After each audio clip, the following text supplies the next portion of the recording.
Hello guys, good morning. आज म Maggi why बनाउँदैछु। खाजामा चाहिँ म वाइ बनाउँदैछु। मटर सिबी हाले अन्त यहाँनिर आधी चाहिँ गरिसक्यो नि त। अन्त बिर्सेछु भिडियो गरेर देखाउँ भनेको थिएँ, अन्त चाहिँ मैले बिर्सेछु। सब्जीहरू पनि लगेको छ धुन जग्गामा। अन्त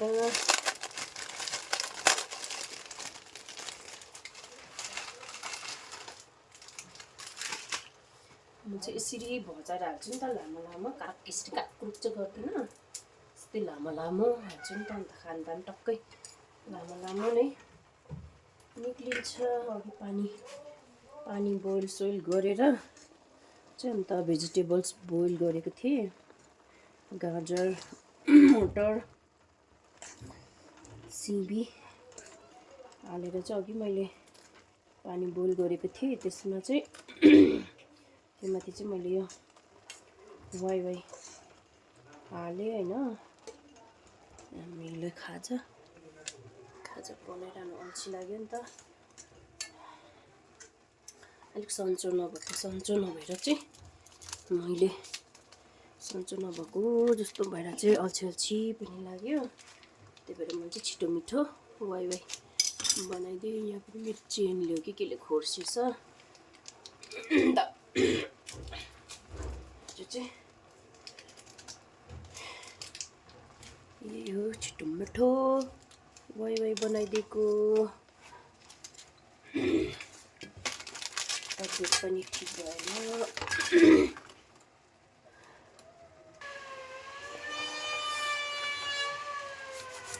चिक्क त पुराइछ नि त। मैले चाहिँ यसरी गर्दैछु। पनि सिजर भएको भए सजिलो हुन्थ्यो, छैन। कता पुऱ्याउँछ।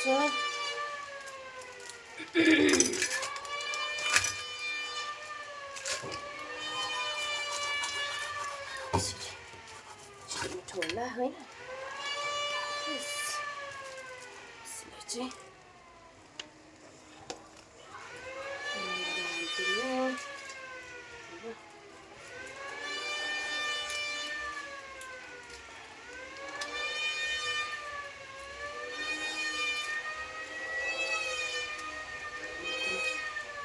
मसाला मसुली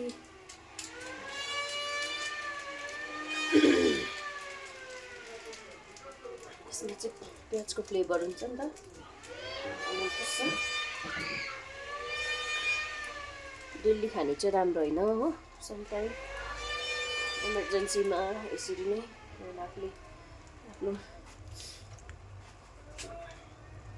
आफूले नसक्दा बिमारी हुनु त छिटो ढिलो भइरहेको छ भने चाहिँ पकाएर खानुहोस्, नभए चाहिँ यो अनहेल्दी हो नि त यो सब चिज। म चाहिँ गर्दिनँ, पकाउँदिनँ, नानीहरूलाई पनि दिन्दिनँ। तर कहिलेकाहीँ चाहिँ हुन्छ, सालमा 4-5 पल्ट चाहिँ खुवाइ हुन्छ होला, नभए चाहिँ otherwise I don't know. Thank you. सुक्खा खालको बनाउँ होइन।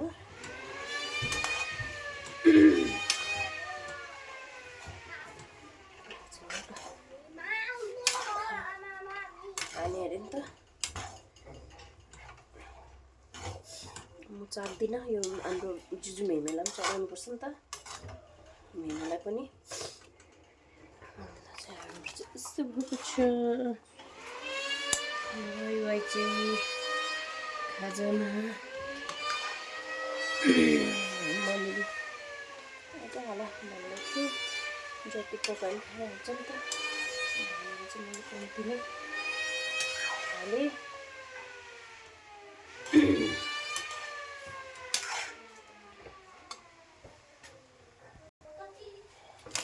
राखेको छ पानी चाहिँ यसमा पनि रहेछ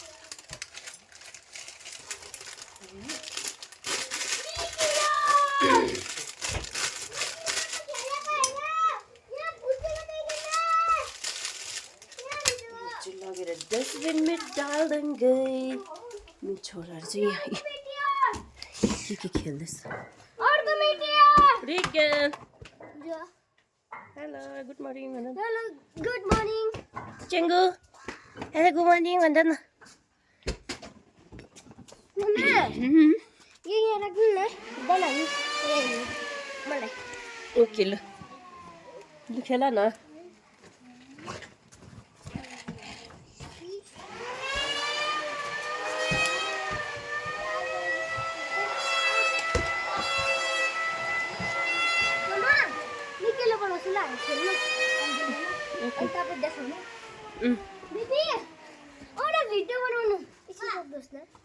किन भन न आउनु त भिडियो बनाउँछ ओ तिमी सिधै उता हेर्न सक्छ खेलेको ओ खेल्नु त्यो गाडी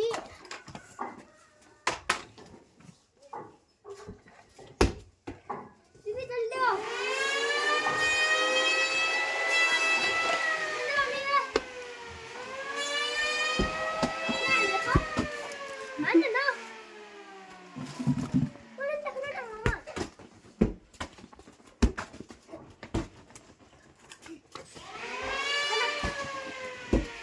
भाइ मेरो डढिसक्यो होला